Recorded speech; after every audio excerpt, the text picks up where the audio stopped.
So hey students, welcome back to our channel again. So आज हम लोग बात करने वाले हैं 7th ऑफ दिसंबर 2022 की कुछ करंट अफेयर क्वेश्चंस के ऊपर। So let's get start with the first question and the first question is who has assumed charge as a chairperson of national commission for backward classes. So right answer of first is it's B which is Hansraj Gangaram Ahir. Okay, तो हंसराज गंगाराम अहीर जी को यहाँ पे chairperson यहाँ पे बना दिया गया है।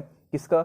National commission for backward class. Okay, ये जो अपना एनसीबीसी जो है ये एक कॉन्स्टिट्यूशनल बॉडी है और ये काफ़ी इंपॉर्टेंट है एंड ये 1993 में यहाँ पे आया था। यानी कि अगर हम बात करें पूरी यहाँ पे फुल डेट की तो 14 अगस्त 1999 में यहाँ पे इसको लेके आया गया था और इसको लाने में यहाँ पे मंडल कमीशन का यहाँ पे सबसे बड़ा योगदान रहा। ओके, उसकी जैसे यहाँ पे मंडल कमीशन ने अपना रिपोर्ट सबमिट किया, सुप्रीम कोर्ट ने कहा ठीक है इसको बनाइए। एंड ये जो बेसिकली अपना जो national commission for backward classes है, ये जितने भी यहाँ पे ओबीसीज होते हैं उनके यहाँ पे रिजर्वेशन के लिए और जो भी उनके अधिकार हैं उनके लिए यहाँ पे ये काम करता है। ओके, साथ ही में अगर हम बात करें तो यहाँ पे ये जो अपना national commission for backward class है ये ministry of social justice and empowerment के अंतर्गत यहाँ पे ये आता है।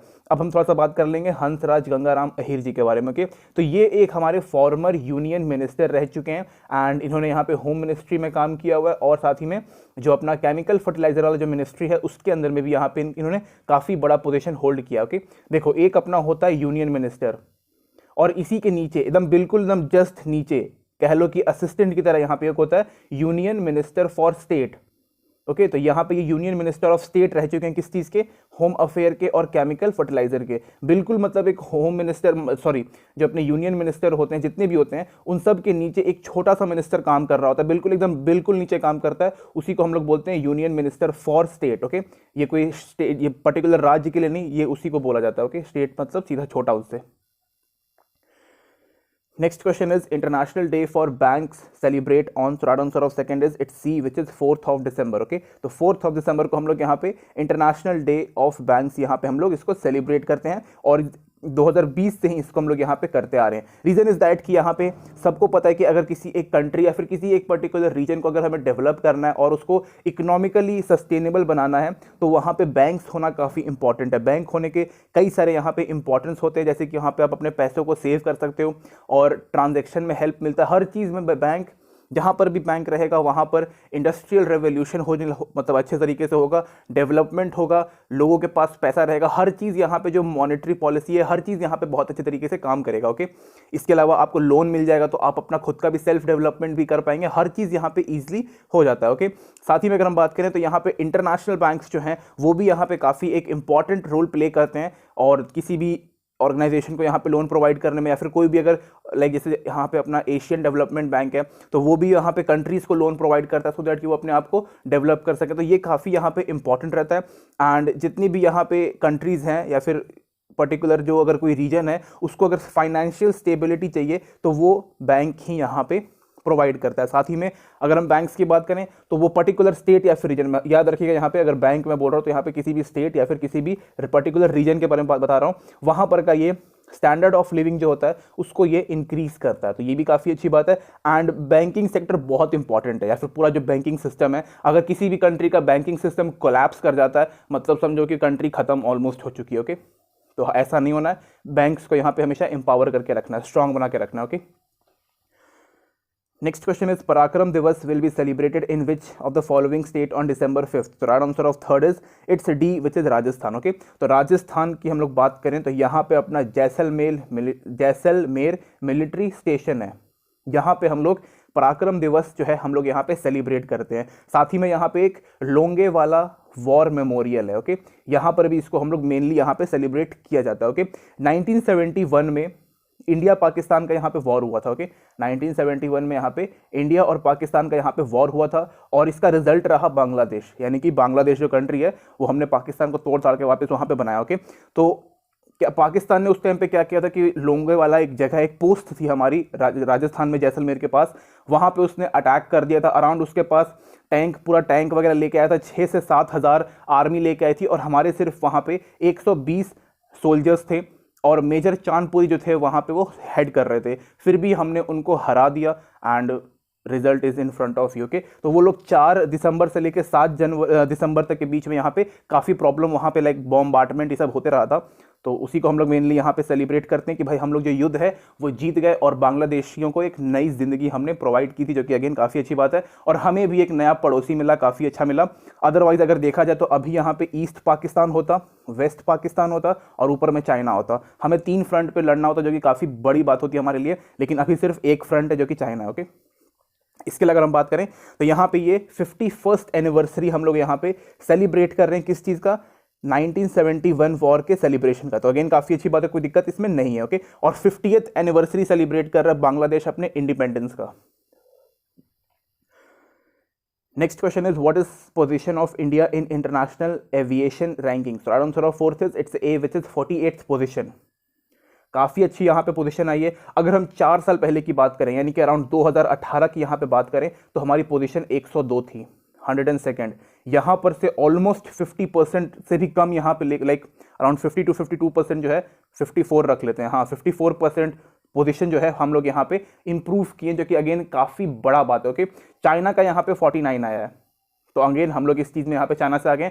यहाँ पर सिविल एविएशन का सीधा मतलब होता है कि हम लोग अपने जो पूरा जो अपना जो एरोप्लेन वाला जो पूरा जो इकोसिस्टम है उसको हम लोगों ने कैसा यहाँ पे बना के रखा हुआ है, पूरा यहाँ पे जो अपना एविएशन का जो लेजिस्लेटिव है उसको बेहतरीन करना है, उसका एडमिनिस्ट्रेशन जो है वो यहाँ पे मजबूत करके रखना है। जितने भी वहाँ पे रेगुलेशंस हैं, सेफ्टी हो गया, सर्वेलेंस हो गया एंड लाइसेंस प्रोवाइड करना, ये सब कुछ जो है यहाँ पे काफ़ी बेस्ट होना चाहिए, तभी आपकी पोजीशन जो है वो यहाँ पे इंप्रूव होती है। साथ ही में अगर हम बात करें तो यहाँ पे जो अपना इंटरनेशनल एयर कंट्रोलर या फिर एयर ट्रैफिक कंट्रोलर जो होता है उसका भी यहाँ पे काफ़ी बड़ा यहाँ पे योगदान होता है किसी भी कंट्री के मतलब जो उसका जो रैंकिंग है उसको अच्छा करने में और बिगाड़ने में। ओके, तो यहाँ पे हमारे जितने भी लोग हैं वो काफ़ी अच्छा यहाँ पे काम करते हैं। ओके, इसको यहाँ पे रिलीज कौन करता है? तो इंटरनेशनल सिविल एविएशन ऑर्गेनाइजेशन जो है इसको यहाँ पे रिलीज करता है, और इस बार हमारा 48th पोजीशन है। अगेन काफ़ी यहाँ पे अच्छी बात है। मेनली यहाँ पे safety, surveillance, licensing, regulation, administration, इन सब चीज़ों के ऊपर मेनली फोकस किया जाता है। ओके, एंड बहुत अच्छी बात है, कोई दिक्कत इसमें नहीं है। इसमें अगर हम बात करें तो यहाँ पे 187 कंट्रीज आई है, लिस्ट में रहती है, और उसमें से 48th पोजीशन आया। सिंगापुर नंबर 1 है, यूएई जो है यहाँ सिंगापुर लिख देते हैं, यूएई यहाँ पे 2nd पोजीशन पे, और साउथ कोरिया यहाँ पे 3rd पोजीशन पे है, चाइना 49th पोजीशन पे है, यूएसए 22 नंबर पे। ओके, कुछ यहाँ पे इंपॉर्टेंट कंट्रीज जो है उनका यहाँ पे आपको जान के रखना काफ़ी इंपॉर्टेंट है। अभी तक ने इंडिया में यहाँ पे इंडिया का यहाँ पे सबसे बेस्ट रहा ये परफॉर्मेंस। ओके,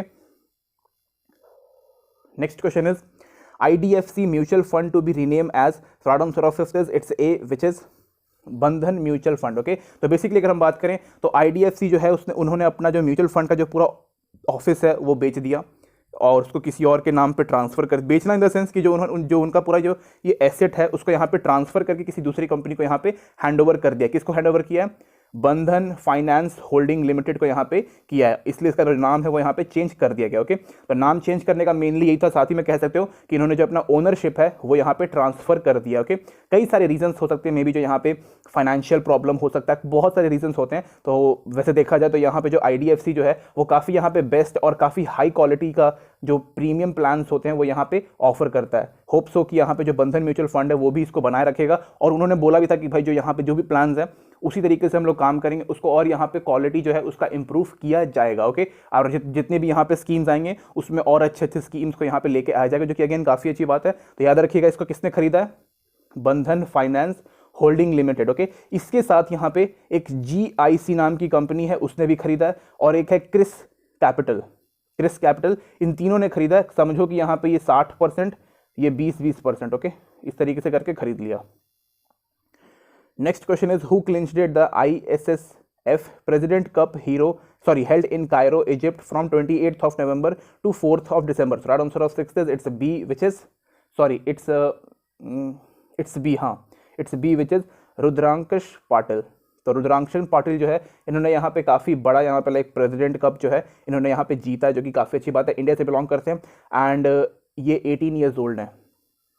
ओके, ये जो अपना यहाँ पे ISSF दिया हुआ है इसका फुल फॉर्म होता है इंटरनेशनल शूटिंग स्पोर्ट्स फेडरेशन, और इसका जो यहाँ पे सबसे हाईएस्ट जो यहाँ पे अवार्ड होता है वो प्रेसिडेंट कप है, और इन्होंने यहाँ पे जीता, जो कि अगेन हमारे इंडिया के लिए काफ़ी अच्छी बात है। इन्होंने यहाँ पे इटली का यहाँ पे एक डैनियल नाम का था उसको यहाँ पे हरा दिया। किस गेम में?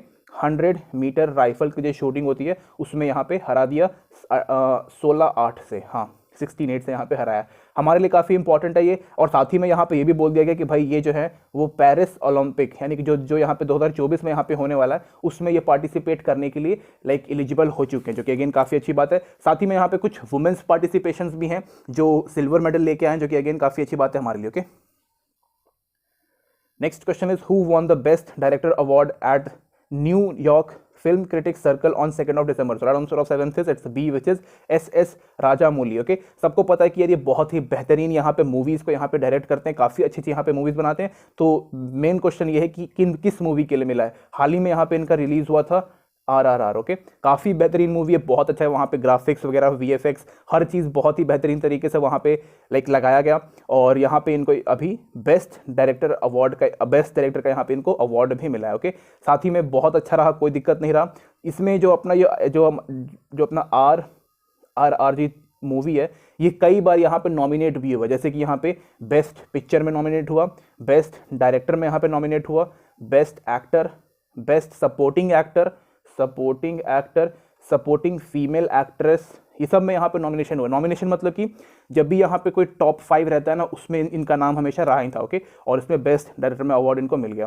काफ़ी अच्छा है, बहुत सही था। ओके, दिक्कत कुछ नहीं था। Okay, next question is which of the following is the largest Assam project on forest and biodiversity conservation? Right answer of 8th is it's A, which is Kaziranga national park, या फिर कह सकते हो कि काजीरंगा प्रोजेक्ट। ओके, तो काजीरंगा नेशनल पार्क में ही यहाँ पे काजीरंगा प्रोजेक्ट जो है वो यहाँ पे हो रहा है। ओके, इसमें क्या था कि जो अपना यहाँ पे फ्रेंच डेवलपमेंट एजेंसी है, इन्होंने यहाँ पे जो यहाँ पे असम के जो वाइल्ड लाइफ के जो लोग हैं, जो वहाँ पे डिपार्टमेंट के लोग हैं, उनको यहाँ पे 80 मिलियन यूरो जो है इन्होंने यहाँ पे दिया था, सो दैट कि यहाँ पे जो काजीरंगा प्रोजेक्ट है उसको यहाँ पे अच्छे तरीके से कर सकें। और इसके लिए यहाँ पे 10 ईयर्स का पूरा टाइम दिया था। ओके, यानी कि 2014 से लेकर के 2024 तक का टाइम यहाँ पे इनको मिला था, और जिसमें से ऑलमोस्ट 8 साल कंप्लीट हो चुके हैं, 2 साल बचे हुए हैं। मेनली यहाँ पे काम था कि जो पूरा यहाँ पे इकोसिस्टम है, फॉरेस्ट है, बायोडाइवर्सिटी है, उसको यहाँ पे इनको डेवलप करना है और उसको काफ़ी अच्छे तरीके से करना है। साथ ही में जितने भी यहाँ पे एनिमल्स हैं, जितने भी यहाँ पे लिविंग ऑर्गेनिजम्स हैं, उनको यहाँ पे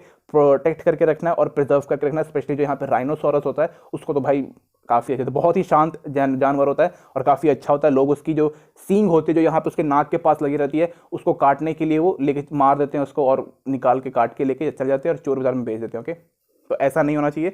तो वो मेनली था कि यहाँ पे जो अपना फ्रेंच डेवलपमेंट एजेंसी जो है उन्होंने यहाँ पे इनको फंडिंग दिया था, और अभी 10 ईयर्स जो है वो ऑलमोस्ट कंप्लीट होने में 8 साल हो चुके हैं, 2 साल बचे हुए हैं। Okay, let's see, may be इसको यहाँ पे और एक्सटेंड कर दिया गया। अदरवाइज काजीरंगा नेशनल पार्क बहुत सुंदर तरीके से यहाँ पे उसको डेवलप किया गया, काफ़ी उसको बेहतरीन, वहाँ पे सब कुछ उसका बेहतरीन है। Okay, next question is which state become the first state in the India to have an independent department of disabled welfare? Right answer of 9th is it's B, which is Maharashtra. Okay, sorry यहाँ पे correct लिखा गया गलती से, तो महाराष्ट्र इसका यहाँ पे है। एंड देखा जाए तो यहाँ पे सही में ये फर्स्ट ऐसा स्टेट बन चुका है जिन्होंने यहाँ पे डिसेबल्ड लोगों के लिए, यानी कि जो विकलांग या फिर दिव्यांग लोग होते हैं उनके लिए यहाँ पे एक स्पेशल अलग से यहाँ पे डिपार्टमेंट बनाया गया है, सो दैट कि वो यहाँ पे हेल्प कर सकें, उनके लिए अलग से स्कीम्स लॉन्च कर सकें, सपोर्ट प्रोवाइड कर सकें, उनका डेवलपमेंट हो सके, और साथ ही में उनको यहाँ पे एजुकेशन और एम्प्लॉयमेंट यहाँ पे उनको प्रोवाइड किया जा सके। साथ ही में उनको नॉलेज प्रोवाइड करना है कि भाई आप कैसे यहाँ पे सेल्फ सफिशिएंट बन सकते हैं। साथ ही में 1143 करोड़ रुपीस का पूरा यहाँ पे डिपार्टमेंट जो है वो बनाया गया, सो दैट कि जितने भी यहाँ पे दिव्यांग लोग हैं उनकी यहाँ पे सहायता किया जा सके। ओके, इसको जो यहाँ पे international day of disabled people है उसी के दिन इसको यहाँ पे बनाया गया था, अभी हाल ही में यहाँ पे गया है। ओके, काफ़ी अच्छी बात है कि ऐसा यहाँ पे किया गया महाराष्ट्र में, और कोई दिक्कत नहीं है। ओके, ऐसा होना चाहिए, और हर स्टेट और यूनियन टेरेटरीज में ऐसा होना चाहिए। Okay, next question is which CEO has receive Padma Bhushan from government of India? So right answer of 10th is it's A, which is Google. Okay, तो गूगल के यहाँ पे CEO कौन है? सुंदर पिचाई साहब, इन्हीं को यहाँ पे अपना पद्म भूषण अवार्ड मिला, यानी कि इंडिया का यहाँ पे जो 3rd हाईएस्ट सिविल अवार्ड है वो यहाँ पे इनको मिला है। काफ़ी अच्छी बात है, कोई दिक्कत नहीं है। एंड देखो यहाँ पे जब से इंडिया में गूगल आया है, गूगल ने ऑलमोस्ट बहुत कुछ यहाँ पे ट्रांसफॉर्मेशन किया है, देखा जाए तो पूरे वर्ल्ड में किया, लेकिन अगर इंडिया में सबसे बड़ा ट्रांसफॉर्मेशन है तो वो गूगल के कारण ही, हर चीज़ जो है वो अभी गूगल से यहाँ पे लिंक्ड अप है। हम जो यहाँ पे बात कर रहे हैं यूट्यूब पे, आप लोग वीडियो देख रहे हो, मैंने यूट्यूब पे वीडियो अपलोड किया है, सब कुछ गूगल का है। तो यहाँ पे अगर हम बात करें तो 95% का जो पूरा कॉन्ट्रीब्यूशन है अपने इंडिया का डिजिटलाइजेशन में, उसने गूगल में यहाँ पे अच्छा तरीके से काम किया। ओके, और उसी के लिए यहाँ पे मिल रहा है, बिकॉज जब से यहाँ पे सुंदर पिचाई साहब यहाँ पे आए हैं तो ये और तेज़ी से यहाँ पे हो रहा है। ओके, देखा जाए तो एक चीज़ में ये भी है कि यहाँ पे इनको ये डायरेक्ट प्रेसिडेंट के द्वारा नहीं मिला है, अदरवाइज जब भी यहाँ पे कोई भी पद्म भूषण, भारत रत्न मिलता है तो प्रेसिडेंट के द्वारा यहाँ पे मिलता है। लेकिन ये जो है इनको तरनजीत सिंह संधू यूएस के एम्बेसडर हैं, ओके, यूएस के एम्बेसडर हैं इंडिया से, मतलब इंडिया से गए हुए वहाँ पे काम करने के लिए, उन्होंने यहाँ पे दिया है किसको, सुंदर पिचाई को। याद रखिएगा इस चीज़ को, तरनजीत सिंह संधू ने यहाँ पे इनको दिया है, okay. The next question is Semeru volcano has been seen in the news is located in which country? So right answer of 11th is it's B, which is Indonesia, okay। तो इंडोनेशिया का यहाँ पे एक island है जिसको हम बोलते हैं Java island, okay, Java island, वहीं पे ये सेमेरू वॉल्केनो जो है था। और अभी कुछ दिन मतलब कल दो दिन पहले यहाँ पे ये फटा है, ओके। काफ़ी मतलब काफ़ी वहाँ पे बवाल मच गया, लेकिन देखा जाए तो यहाँ पे किसी भी इंसान की जान नहीं गई। जब भी यहाँ पे कोई भी ऐसा जगह रहेगा जहाँ पर वॉल्केनो सुनामी आने का हमेशा चांस बना रहता है, वहाँ पे वो जो जगह जो है वो जो पूरा जो एरिया रहता है वो हमेशा यहाँ पे हाई अलर्ट में रहता है। वहाँ पे जो लोग रहते हैं उनको ये ट्रेनिंग और जो ड्रिल्स होता है, ओके, जितना भी यहाँ पे ड्रिल्स वगैरह होता है वो उनको यहाँ पे रेगुलर दिया जाता है, सो दैट कि जब भी यहाँ पे वॉल्केनो या फिर कोई भी यहाँ पे नेचुरल कैलामिटी के कारण कोई भी प्रॉब्लम होगा तो उससे वो निपट सकें, ओके। यहाँ पे अराउंड 8 किलोमीटर का पूरा जो रेडियस है उसमें पूरा इन सब जितने भी लोग हैं उनको हटा दिया गया टाइम रहते ही, और किसी की यहाँ पे जान नहीं गई, ओके। सेमेरू वॉल्केनो कहाँ पे है? इंडोनेशिया के जावा आइलैंड पे, okay. Next question is which country launched its latest nuclear stealth bomber name B-21? So right answer of 12th is it's C, which is USA, okay। तो US ने यहाँ पे अपना एक एयरक्राफ्ट लॉन्च किया है जिसको बोलते हैं स्टील्थ बॉम्बर B-21 या फिर सिर्फ B-21 एयरक्राफ्ट बोल सकते हो, ओके। इसके अंदर मतलब आप जो अपना न्यूक्लियर बॉम्ब है वो भी इस पर लगा करके फेंक सकता है किसी भी कंट्री पे, ओके। तो मेनली अगर किसी को प्रॉब्लम इससे होगा तो वो अपना रशिया है और अपना एक चाइना है, ओके। तो इनको ही यहाँ पे प्रॉब्लम हो रहा है। और देखा जाए तो वैसे तो देखा जाए तो यूएस का तो यहाँ पे दुश्मनों की कमी नहीं है, लेकिन मेन अगर सबसे टक्कर देने वाले दुश्मन जो है वो रशिया है और अपना चाइना है, ओके। तो इनके लिए प्रॉब्लम है, अदरवाइज हम लोग हमेशा यहाँ पे न्यूट्रल रहते हैं, ओके। कोई प्रॉब्लम नहीं होता, प्रॉब्लम हमें सिर्फ एक बंदे से है, वो चाइना है, ओके। अदरवाइज देखा जाए तो यहाँ पे जो अपना बैलिस्टिक मिसाइल है वो इसके थ्रू यहाँ पे लॉन्च कर सकते हैं। कैलिफोर्निया में इसको यहाँ पे लॉन्च किया गया। इसको बनाने में इसको यहाँ पे मतलब देखो, कोई भी यहाँ पे मिसाइल बनता है या फिर कोई भी यहाँ पे एयरक्राफ्ट या फिर कोई भी यहाँ पे वेपन रिलेटेड कुछ भी यहाँ पे बनता है तो उसको पूरा सीक्रेट रखना काफ़ी इंपॉर्टेंट। तो पेंटागन ने इसको यहाँ पे सीक्रेट रखने में बहुत अच्छे तरीके से काम किया, और फिर पेंटागन ने कहा कि भाई हमने बना लिया, किसी को देखना तो आ जाओ। इसका पूरा नाम क्या मैंने बताया अभी आपको? B-21 रेडर, B-21 रेडर, हाँ Raider, okay. Next question is when we celebrate armed force flag day every year? So right answer of 13th is it's 7th of December, okay. तो आज ही के दिन अगर हम बात करें तो हम लोग आर्म्ड फोर्स फ्लैग डे यहाँ पे सेलिब्रेट करते हैं।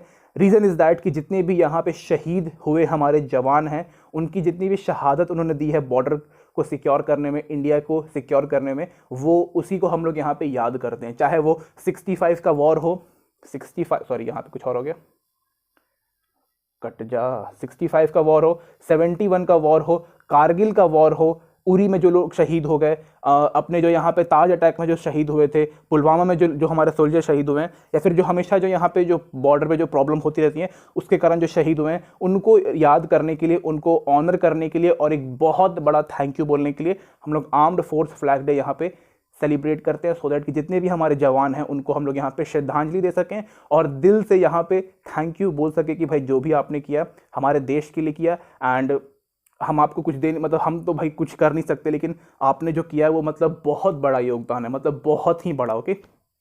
तो again a big thank you from a Indian, and बहुत अच्छा, कोई दिक्कत नहीं है, एंड क्या ही बोल सकते हैं, जय हिंद के अलावा और हम कुछ नहीं बोल सकते इनके बारे में, ओके, बिकॉज इनका योगदान बहुत बड़ा है, ओके।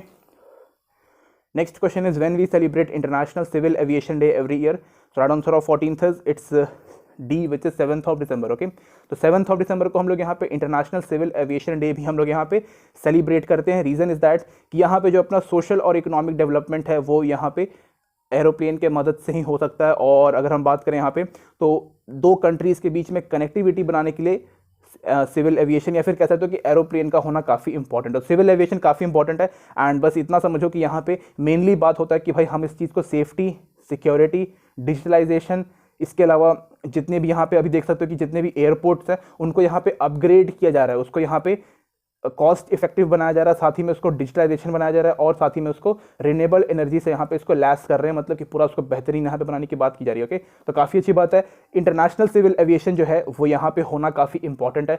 2 से 3 कंट्रीज़ के बीच में अगर कोई भी यहाँ पे कॉन्फ्लिक्ट होता है सिविल एविएशन के मामले में, तो यही बीच में आता है और बोलता है कि ना, मार नहीं होना चाहिए, शांति से बैठ के हम लोग सुलझा सकते हैं। ओके, तो काफ़ी अच्छा यहाँ पे काम करता है। साथ ही में इंटरनेशनल ट्रैफिक कंट्रोलर जो है वो भी यहाँ पे काफ़ी इंपॉर्टेंट है और इसका होना काफ़ी ज़रूरी है। ओके, अदरवाइज 2 कंट्रीज़ के बीच में कोऑर्डिनेशन नहीं बैठ पाता। ये मेन यहाँ पे कोऑर्डिनेशन का पहुँचाने का काम करता है, ओके, बनाए रखने का काम करता है। ओके,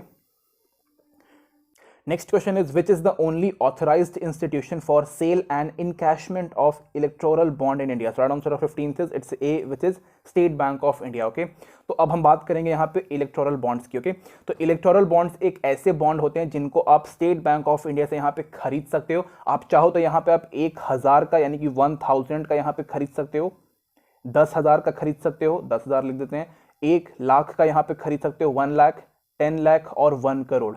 ये कुछ यहाँ पे 5 अलग अलग यहाँ पे डिनोमिनेशंस हैं, जैसे कि 1000, 10,000, 1 लाख, 10 लाख और 1 करोड़ का यहाँ पे आप इलेक्टोरल बॉन्ड जो है यहाँ पे खरीद सकते हो। और जो भी आपकी यहाँ पे फेवरेट पॉलिटिकल पार्टी है उसको आप एज अ गिफ्ट वहाँ पे दे सकते हो। ओके, इसमें आपका कोई भी टैक्स नहीं कटेगा। जब भी आप यहाँ पे इलेक्टोरल बॉन्ड यहाँ पे इशू करवाओगे तो आपका जो डिटेल है वो यहाँ पे हाइड करके रखा जाएगा, मतलब किसी को बताया नहीं जाएगा। और जब भी यहाँ पे आप किसी भी पॉलिटिकल पार्टी को दोगे तो उसका भी वहाँ पे डिटेल जो है वो हाइड करके रखा जाएगा। ये जो पूरा जो सिस्टम है ये पॉलिटिकल पार्टीज लेके आई है, सो दैट कि वो जो फंडिंग है वो अपना आराम से यहाँ पे करवा सकें। ओके, तो जो भी यहाँ पे लोग हैं वो खरीदते हैं इसको और जाके पॉलिटिकल पार्टी को दे देते हैं। ओके, तो अभी यहाँ पे इसको वापस से लाइक ओपन कर दिया गया कि भाई आप वापस से यहाँ पे आके खरीद सकते हैं और अपने पॉलिटिकल पार्टी को दे सकते हैं। तो मेनली यहाँ पे एमसीडी का जो दिल्ली का चुनाव है उसका यहाँ पे हो रहा है, दिल्ली एमसीडी। साथ ही में अगर हम बात करें तो हिमाचल प्रदेश, ओके, एम लिख रहा हूं मैं, हिमाचल प्रदेश का यहाँ पे इलेक्शन चल रहा है और गुजरात का यहाँ पे इलेक्शन चल रहा है। ओके,